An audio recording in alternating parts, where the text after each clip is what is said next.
I pull up, you know I be moving. Moving the floor and I'm cruising. The money I'm speaking is fluent. All of my business booming. Stacking my cash in abundance. Yo les postos, j'espère que vous allez bien. Bonne année à tous, hein, et en espérant qu'elle soit meilleure que celle qui vient de passer. On peut faire toujours pire, mais ce serait quand même exceptionnel de faire pire. Alors j'en ai parlé dans l'ancienne vidéo, hein, à part des invasions de zombies, d'extraterrestres, ou peut-être un nouveau virus, hein, qui viendrait d'ailleurs. Apparemment on en parle déjà, mais voilà, il peut y avoir toujours pire, donc mettez-le vous dans la tête, mais je n'espère pas en tout cas. Comme vous le savez, hein, je vous l'ai dit, hein, si vous voulez venir débattre avec moi sur Insta, hein, tout est en description. SB Foot News, les postos, mon Insta. Si vous voulez être au courant 24 heures sur 24, 7 jours sur 7 de l'actualité du Paris Saint-Germain, de l'actualité football, mercato, info, venez me rejoindre en masse sur SB Foot News, les postos. Je remercie tous ceux qui m'ont souhaité une bonne année. Moi, je souhaite une très très bonne année à tous mes abonnés et à tout le monde, hein, voilà. Même si tous les ans on dit la même chose et à l'arrivée c'est pas une bonne année, mais bon. Un jour peut-être, espérons quelque chose de bien. Puis voilà les postos. Donc le lien est en bas en description, hein, et tant que c'est des messages bienveillants, que quelqu'un veut débattre tranquillement, je répondrai avec plaisir. Donc on commence cette vidéo avec Maurizio Pochettino qui va devenir le prochain entraîneur du Paris Saint-Germain. Maurizio Pochettino et son staff arrivent aujourd'hui à Paris. Le nouvel entraîneur du Paris Saint-Germain a passé les fêtes chez lui à Londres.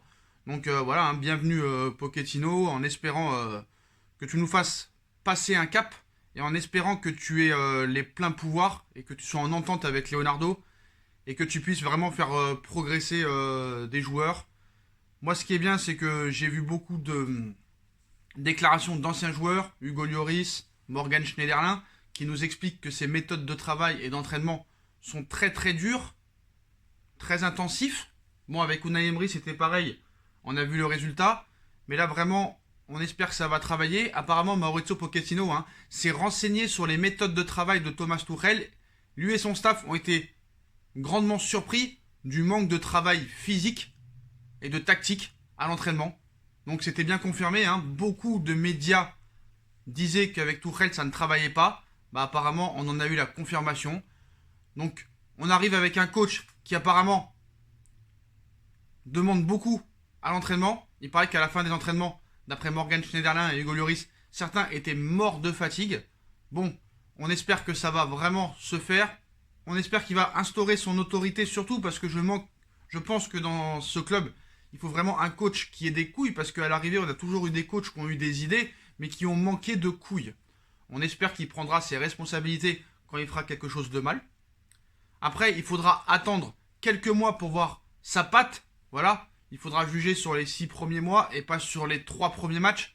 N'est-ce pas les footix? Voilà, faut pas oublier qu'il arrive avec une équipe décimée, beaucoup de blessés en cours de saison. C'est là que je trouve encore un petit peu flagrant l'incompétence du club de reprendre l'entraînement demain, alors que tu joues 3 jours plus tard contre Saint-Etienne. Allez, 4 jours plus tard, alors que Saint-Etienne a repris l'entraînement apparemment depuis le 30 janvier. Donc il manque un petit peu de cohérence. Il va falloir mettre des joueurs prêts contre Saint-Etienne, même si ce n'est pas des titulaires en puissance. Il va falloir mettre une équipe vraiment crédible. Voilà, je suis désolé. Et puis moi, il y a des choses que j'aime bien, genre Bakker et Moise Kean qui sont ensemble en vacances en train de pousser de la fonte, et des choses moins bien comme d'habitude, hein, où Monsieur Mbappé et Monsieur Neymar sont en train de boire du vin et tout ça. Bon bref, chacun fait ce qu'il veut, hein, quand t'as des Ronaldo qui poussent de la fonte du matin au soir, des Haaland qui poussent de la fonte, mais enfin, dédicace quand même à Monsieur Moise Kean et Bakker qui sont vraiment au taquet. Bon, maintenant, l'arrivée de Pochettino, hein. Il y a un mercato qui a commencé officiellement aujourd'hui. On va parler d'abord du mercato d'hiver, qui est le plus important, qui est en train de se dérouler maintenant. 31 jours pour faire des ajustements et avoir une équipe compétitive pour espérer aller loin en Ligue des Champions. Donc comme vous le savez maintenant, depuis hier minuit, hein, enfin depuis aujourd'hui minuit, Lionel Messi est libre de négocier avec n'importe quel club. Il a encore 6 mois de contrat, on verra ce qui se passera. Bon, les dossiers chauds du Paris Saint-Germain pour cet hiver, c'est ça qui nous intéresse en priorité. Donc un changement d'entraîneur, hein, brutal, hein, il y a eu quand même, avec le limogeage de Thomas Tuchel et l'arrivée de Maurizio Pochettino. Sera-t-il le seul fait majeur du PSG en cette mi-saison Qui dit nouveau coach, dit souvent nouveau joueur. Voilà ce qu'il faut attendre du mercato hivernal au Paris Saint-Germain. On va voir ça ensemble. Hein. Donc on se rappelle des propos de Thomas Tuchel quand il dit si on peut, on doit réfléchir avec le club si c'est possible. Vous savez bien que la situation globale dans le monde du football est particulière. Ce n'est pas facile. C'est pour ça que ce n'est pas le moment pour demander des choses. Mais on peut réfléchir, on doit analyser des choses si sont possibles ou pas. Voilà quelles auront été les dernières déclarations de Thomas Tuchel au sujet du mercato. C'était avant son limogeage annoncé le 24 décembre et officialisé le 29. On était déjà bien loin des exigences et coups de pression à Leonardo du mercato estival, qu'on s'en rappelle, qui a sûrement compté dans l'esprit des dirigeants parisiens au moment de le renvoyer. Voilà. Donc Thomas Tuchel n'aura donc plus l'occasion de commenter le mercato parisien et on peut se demander si Maurizio Pochettino aura les coudes et franchement aura les coudées franches pour réclamer certains joueurs. Pourtant, l'arrivée d'un nouveau coach rime souvent avec des nouveaux joueurs. Donc, est-ce que ce sera le cas pour un remplaçant en cours de saison dans un contexte économique très difficile? Les rumeurs existaient avant la nomination de l'entraîneur argentin et étonnamment, elles coïncident avec son passé à Tottenham. Donc depuis plusieurs semaines, deux noms ressortent régulièrement dans la presse italienne et anglaise, Christian Eriksen et Dele Alli. Deux joueurs qui ont été coachés par Maurizio Pochettino avec les Spurs, qui ont su lui rendre toute la confiance placée en eux, donc les cas Eriksen et Ali. Est-ce que c'est vraiment une priorité? Est-ce que la priorité serait pas plus défensif quand on voit un petit peu la difficulté parisienne ces 6 premiers mois? Donc plus que jamais, ces deux éléments semblent proches du Paris Saint-Germain. Eriksen n'est plus désiré à l'Inter, qui a officialisé sa présence sur le marché des transferts, mais le Danois de 28 ans ne sera pas cédé gratuitement. Après avoir été recruté 20 millions d'euros il y a à peine un an, élément clé du Tottenham de Pochettino, peut-il être le cadeau de bienvenue du club parisien à son nouvel entraîneur? Telle est la question. Dele Alli, lui, avait déjà été ciblé par le Paris Saint-Germain lors du dernier mercato estival. À 3 reprises, le club a buté sur Tottenham sur les conditions d'un prêt. Plus que jamais poussé vers la sortie, un prêt en janvier apparaît possible. Et selon certains médias anglais, le PSG a bien maintenu le contact avec l'international anglais de 24 ans en rupture avec José Mourinho. D'autres joueurs des Spurs sont déjà annoncés dans le viseur du Paris Saint-Germain par la presse anglaise, comme Serge Aurier ou Harry Winks ou encore Hugo Lloris. Ça, on en reparlera dans quelques minutes. Outre ces cas particuliers, le club de la capitale pourrait envisager le recrutement d'un défenseur central. Ça, je pense que c'est vraiment une très bonne option, puisque c'était a priori sur ce poste que Thomas Tuchel voulait avoir du renfort, mais lui, il n'est plus là, heureusement. Le départ de Thiago Silva n'a pas été compensé, et cela a généré le long débat sur le repositionnement de Danilo en défense centrale, instauré par l'entraîneur allemand qui est devenu complètement fou. Pochettino sera-t-il sur la même voie que son prédécesseur à ce sujet? J'espère que non. Danilo est un défenseur central, un 6, et il doit jouer à ce poste. Point barre. Donc voilà. Donc maintenant Tuchel est parti, on repart sur un nouveau cycle. Donc, s'il considère Danilo comme un milieu et Marquinhos comme un défenseur central avant tout, il faudra voir quelle attitude il adopte au sujet des doublures peu fiables, qu'ont été Abdou Diallo et Thilo Kehrer, parce que Tuchel, le mec qui vient parler, oh Tuchel, prend les gens pour des cons. Comment on peut mettre 40 millions sur Kehrer, frère? Arrête de donner des leçons. Si tu veux, dans ton nouveau club, on te le refile. Même à 25, je pense que on peut s'en sortir. Donc maintenant, il y a des portes de sortie aussi à trouver. Le mercato hivernal du PSG devrait surtout être conditionné par les ventes espérées. Quid, par exemple, du cas Julian Draxler, annoncé sur la liste des transferts à chaque occasion, mais toujours au club, avec un contrat s'achevant à l'issue de la saison. Y a-t-il un club prêt à faire comme l'Inter avec Eriksen l'année passée en payant une belle somme pour un joueur libre dans 6 mois? Le contexte actuel ne prête pas à l'optimisme, on dirait la vérité. Une chose est sûre, c'est dans l'entrejeu que les candidats à un départ sont le plus nombreux, avec Danilo, Verratti, Herrera, Paredes, Gay, Rafinha, et les jeunes Ruiz et Fadiga et potentiellement on espère Xavi Simons, le secteur au milieu de terrain est bien rempli et le sera encore plus si Ali et Eriksen débarquent. Donc vraiment, est-ce que Ali et Eriksen sont des priorités pour le Paris Saint-Germain? Je ne pense pas. Je ne pense pas. Leandro Paredes est dans le viseur de l'Inter de Milan, mais le club italien jouera en priorité la carte de l'échange avec Eriksen. Je dis non, je ne suis pas pour. Franchement, Paredes et Eriksen, il n'y a pas photo pour moi. Faut dire la vérité. Idrissa Gueye garde une belle cote en Angleterre et pourrait faire l'objet d'une offre.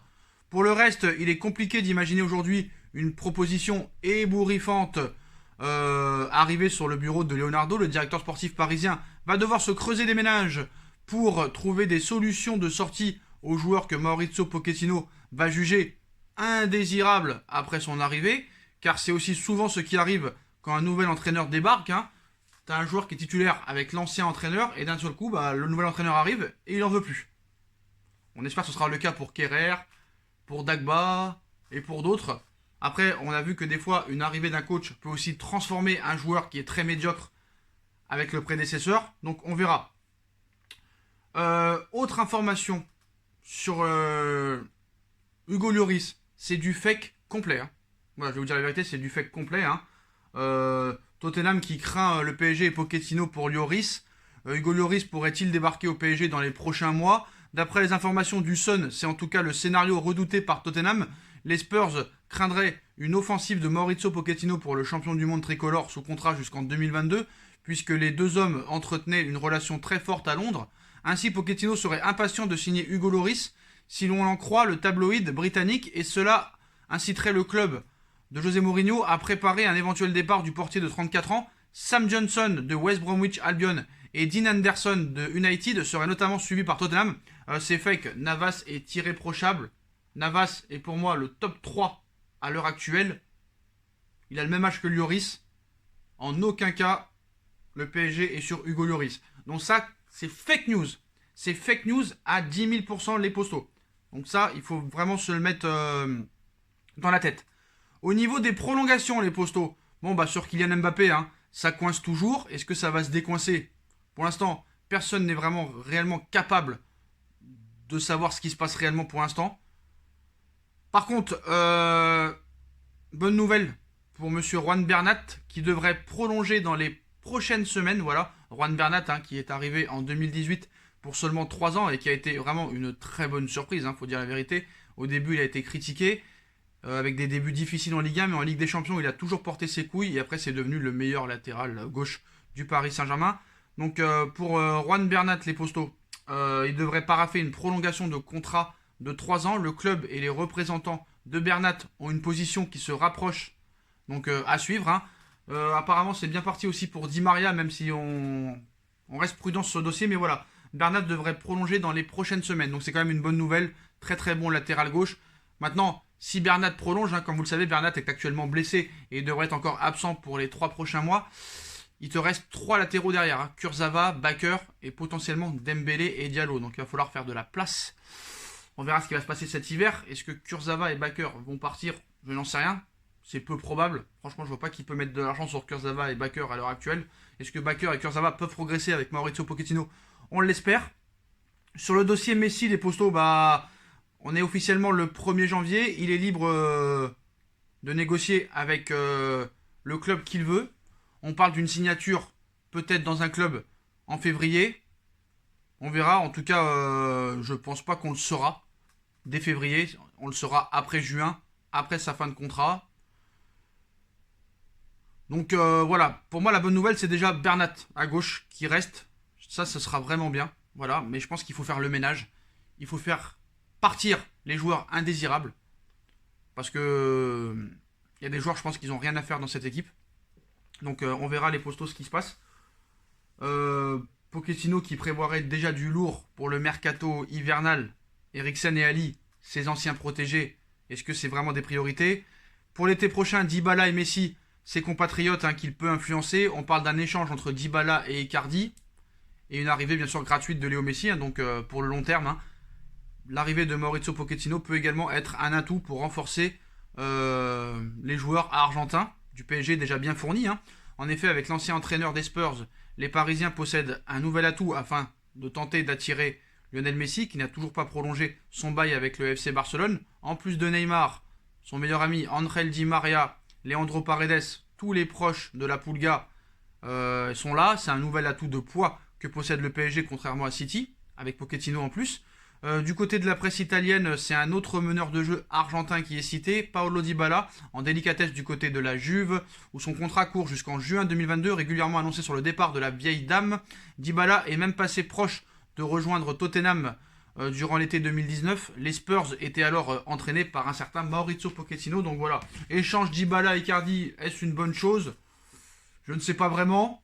Faudra voir Icardi comment il va revenir de blessure et est-ce qu'il peut vraiment passer un nouveau cap avec Pochettino, parce que ça s'est très mal passé avec Tuchel à partir des 6 mois qu'il avait commencé, parce que Icardi avait très bien commencé avec Paris.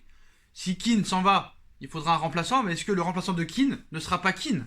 Parce que Keane, 30 millions d'euros, je sais pas si tu auras mieux. Wilfried Zaha, est-ce que c'est vraiment mieux que Keane? Milik, qui n'a pas joué de je sais pas depuis combien de temps, donc on verra bien ce qui se passe. Mais voilà, échange d'Icardi avec Dybala, c'est possible. Messi gratuit, c'est possible aussi. On sait que maintenant, avec cette crise, il y aura beaucoup d'échanges, il y aura beaucoup de prêts, il y aura beaucoup de petites transactions comme ça. Donc ça va faire comme l'année dernière, je pense. Donc on verra ce qui se passera, les postos. Mais tout ce qu'il faut savoir, c'est que Paris, via ses sponsors, touche beaucoup d'argent. Alors c'est vrai que Mediapro te l'a mis dans le cul. On ne sait pas comment ça va se passer, mais voilà. En tout cas, voilà la tendance pour le mercato. Pour l'instant, Eriksen, Ali, pour moi, ça ne doit pas être des priorités. Pour moi, défenseur central, vraiment un défenseur central, je pense que c'est vraiment la grande priorité. Après, s'il y a des départs au milieu, Eriksen et Ali sont les bienvenus. C'est sûr que si Draxler s'en va et Paredes s'en va, malheureusement, il faudra les remplacer. Est-ce que Eriksen et Ali sont les meilleurs choix pour ça? J'en suis pas sûr. On verra ce qui se passera. Voilà les postos. Encore une bonne année à tous. N'hésitez pas à venir me rejoindre en masse sur SB Foot News. Le lien est en bas en description. Je compte sur vous pour bombarder la barre de like. On like, on partage, on commente, on s'abonne, on active la petite cloche pour être tenu au courant des vidéos qui vont sortir. Vous avez toujours la cagnotte PayPal qui est en lien en description si vous voulez soutenir la chaîne Les Postos. Je remercie à tous ceux qui ont donné depuis que cette cagnotte a été créée. Vraiment, merci beaucoup les Postos. Vous n'êtes pas obligés. Si vous voulez donner, vous donnez. Je vous remercie vraiment. Si vous voulez pas, vous le faites pas. Les Postos, voilà, il n'y a aucun problème. No Feeling. On va recommencer les vidéos sur No Feeling. Alors c'est vrai que ça fait longtemps que je dis ça, mais on a un projet avec une personne. Donc on verra et on en parlera les Postos. Voilà, je vous souhaite à tous une bonne continuation les gars. Prenez soin de vous. Et à très vite pour une nouvelle vidéo. Tchuss.